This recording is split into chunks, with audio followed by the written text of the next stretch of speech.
masuuliyiintan heer deegaan waxa ay kormeer shaqo ku tageen mashaariicda heer deegaan ee laga fulinayo xarunta degmada sida Sayladda weyn ee Dagmada Gaashaamo oo ah mid ka mid ah mashaariicda ugu waaweyn ee ka socota degmada. waxaan halka aan waraysi aan kula yeelanay wasiir ku-xigeenka xafiiska xoolaha ee heer deegaan mudane Abshir Cumar Cali waxaan wax ka weydiinay mashruucan. si fiican bay wada dhismahan oo dhismuhu socda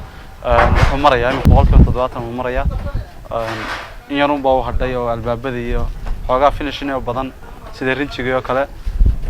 baashan faa'iido badan bay tahay oo dakhliga degmada oo kale way ka qayb qaadanaysaa ariga oo kale dakhliga neefka geela neefka ariga waxyaabo badan bay leedahay shaqo abuur baa ku jira oo imika shaqo abuur ahaanba waa kuwan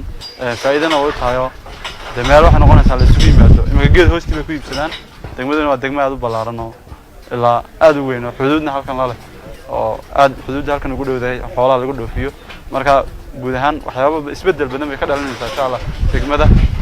xafiis ahaanna sanadka hore u qorsheeyay wixii kalena insha Allah way daba socdaan mustaqbalka waxaan doonaynaa dhakhtar maadaama deegaan xoolo badan tahay dhakhtarkii xoolaha isagana aan ka dhisno